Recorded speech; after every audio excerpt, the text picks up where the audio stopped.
আসসালামু আলাইকুম। আমি গত ভিডিওতে দেখিয়েছিলাম যে ব্যালেন্স কিভাবে ডিপোজিট করা যায় একটা মেম্বারের এগেনস্টে। আজকে দেখাবো আমরা শেয়ার কিভাবে ডিপোজিট করব। দেখেন আমরা শেয়ার অপশানে চলে যাব। ডিপোজিটের পরে শেয়ার অপশান থেকে আমরা অল শেয়ার দেখতেছি আমাদের কোনো রকম শেয়ার এখন পর্যন্ত জমা হয় নাই কোনো গ্রাহকের এগেনস্টে। আমরা ক্রিয়েট ফার্স্ট একটা বাটন ক্লিক করে আমরা একটা শেয়ার ক্রিয়েট করব। তো আমাদের শেয়ারগুলো ক্রিয়েট হবে কোথা থেকে? আমাদের শেয়ারগুলো ক্রিয়েট হবে এক্সিস্টিং যে মেম্বারগুলো আছে, যে সদস্যগুলো আছে, এই সদস্যদের আমাদেরকে একটা শেয়ার করবে বা এই কোম্পানির উপর একটা শেয়ার অ্যামাউন্ট থাকবে, যেটা একটা ফিক্সড অ্যামাউন্ট। এখানে দেখতে পাচ্ছি যে আমাদের শেয়ারের ফিক্সড অ্যামাউন্ট হচ্ছে 10,000 টাকা। তো এই 10,000 টাকা এই ফিক্সড অ্যামাউন্টটা কিন্তু আবার আমি পূর্বের ভিডিওতে দেখেছিলাম যে কোম্পানি সেটিং থেকে, দেখেন এই কোম্পানি সেটিং থেকে বলে দিয়ে আসতে হবে যে এই ডিফল্ট শেয়ার ভ্যালুটা কত। এই কোম্পানির এগেনস্টে ডিফল্ট শেয়ার ভ্যালুটা হচ্ছে 10,000 টাকা। এই জন্য আমরা যখন শেয়ার অপশানে যাব, শেয়ার যখন নিতে যাব, তখন অটোমেটিকলি 10,000 টাকা চলে আসবে।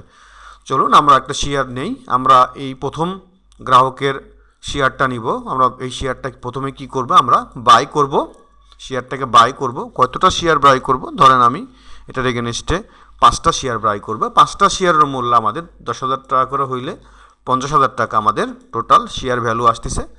এই টাকাটা আমি কিসের মাধ্যমে নিছি? আমি ক্যাশের মাধ্যমে নিছি। আমরা জাস্ট সাবমিট করে দিলেই এই শেয়ারটা বাই হয়ে গেল এই মেম্বারের এগেনস্টে। এভাবে আমাদের যতগুলো মেম্বার আছে, যতগুলো মেম্বারকে আমরা শেয়ারটা নিয়ে নিব। ধরেন এটা শেয়ার নিয়েছে 10টা, টোটাল 10টা শেয়ার নিয়েছে, 1,00,000 টাকা শেয়ার নিয়েছে। জাস্ট ইনপুট করে দিচ্ছি, তার এগেনস্টে আমাদের শেয়ারগুলো ইনপুট হয়ে যাচ্ছে। দেখেন এটা মেম্বারগুলোর এগেনস্টে আমাদের শেয়ারগুলো ইনপুট হয়ে যাচ্ছে এবং টোটাল 15টা শেয়ার সেল হয়েছে এবং 1,50,000 টাকার শেয়ার সেল হয়েছে 2টা মেম্বার এবং শেয়ার প্রাইস 10,000 টাকা। ওকে, এখন আমরা দেখতেছি যে এই রহমান খান, এনার শেয়ার নাই, ইনিও শেয়ার নিতে চাইতেছে। কতটা শেয়ার নিতে চাইতেছে? ধরেন উনি 20টা শেয়ার নিতে চাইতেছে, উনিকে আমরা 20টা শেয়ার দিয়ে দিলাম। আচ্ছা, তাহলে আমরা দেখতে পাচ্ছি যে এখানে রহমান সাহেবের 20টা শেয়ার, শাফিউল ইসলামের 10টা শেয়ার এবং আবু সাইদের 5টা শেয়ার। সো আমাদের টোটাল শেয়ার অ্যামাউন্ট এখানে 35টা শেয়ার, আমরা দেখতে পাচ্ছি 35টা শেয়ার।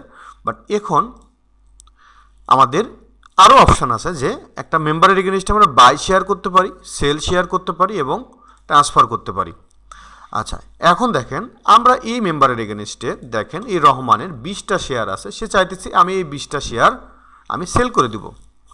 আচ্ছা, সে যখন 20টা শেয়ার সেল করে দিবে, তখন এই অপশানে গিয়ে আমরা দেখতেছি সেই 20টা শেয়ার সে সেল করে দিচ্ছে। এটা কাকে সেল করতেছে? এই 20টা শেয়ার সে কিনে রাখছিল, এই 20টা শেয়ার কোম্পানির কাছেই সেল করতেছে।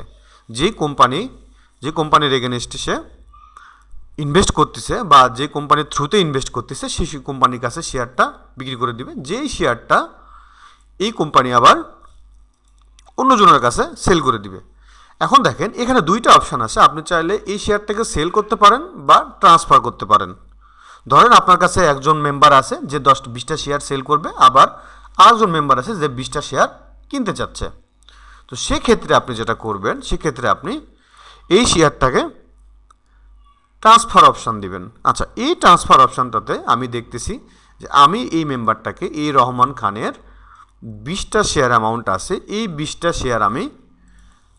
শেয়ারের মধ্যে আমি 5টা শেয়ার ট্রান্সফার করব। কার কাছে ট্রান্সফার করব? এই যে দেখেন আমি ট্রান্সফার করব হচ্ছে এই আবু সাইদের কাছে। তাহলে ব্যাপারটা হচ্ছে যে আমি রহমান সাহেবের 20টা শেয়ারের মধ্যে 5টা শেয়ার আমি ট্রান্সফার করে দিচ্ছি। কাকে দিচ্ছি? এই আবু সাইদ নামের এই মেম্বারকে।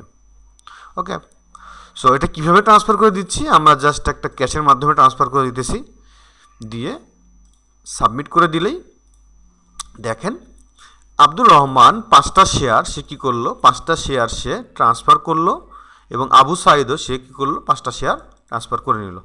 আচ্ছা, এখন আমরা দেখব যে আমাদের টোটাল শেয়ার কিন্তু কমে নাই, টোটাল শেয়ারও কমে নাই, বাট আমাদের শেয়ারের অ্যামাউন্টটা বা অ্যামাউন্টগুলো কমে গেছে। আমি যখন এখন মেম্বার লিস্টে যখন যাব, দেখেন মেম্বার লিস্টে যখন যাব, তখন দেখতে পাচ্ছি যে শেয়ার ভ্যালু, এই দেখেন এটার শেয়ার ছিল আগে 5টা, 50,000 টাকার শেয়ার ছিল, সে এখন আরও 5টা শেয়ার নিয়ে 1,00,000 টাকা হয়ে গেছে। আর ইনার ছিল হচ্ছে 2 লাখ টাকার শেয়ার, সে 5টা শেয়ার এটার কাছে ট্রান্সফার করে দেওয়াতে তার হয়ে গেছে 1.5 লাখ টাকা শেয়ার, আগে ছিল হচ্ছে 2 লাখ শেয়ার। সো এভাবেই আমরা শেয়ারের টাকাগুলো ম্যানেজমেন্ট করব, শেয়ারের টাকাগুলো ট্রান্সফার করতে পারবো, বা শেয়ার বাই করতে পারবো, বা শেয়ার সেল করতে পারবো। আমরা পরবর্তীতে আপনাকে দেখিয়ে দিতে পারি যে সেল অপশানটি কীভাবে কাজ করে। চলেন আমরা এই শাফিউল ইসলামের 10টা শেয়ার আছে, 10টা শেয়ারের মধ্যে সে 2টা শেয়ার সেল করতে যাচ্ছে। আমরা এখানে দেখা দিলাম সে ক্যাশের মাধ্যমে সেল করবে, ব্যাঙ্কিংয়ের মাধ্যমে সেল করবে। সাবমিট দেওয়ার সাথে সাথে সে এই 2টা শেয়ার সেল করে ফেলছে, এবং তার অবশিষ্ট শেয়ার কয়টা আছে সেটা আমরা এখানে চাইলে দেখতে পারবো। ওকে, ধন্যবাদ আপনাদেরকে ভিডিওটি দেখার জন্য। এবং এই সফটওয়্যারটি ইনভেস্টমেন্ট ম্যানেজমেন্ট ক্লাব নিয়ে গঠিত। আপনাদের যদি কোনো ইনভেস্টমেন্ট ক্লাব থাকে, ওই ক্লাবের জন্য আপনাদের এই সফটওয়্যারটা ব্যবহার করতে পারেন, এবং এই সফটওয়্যারের মাধ্যমে আপনাদের ফুল ইনভেস্টমেন্ট ক্লাবগুলো হ্যান্ডেল করা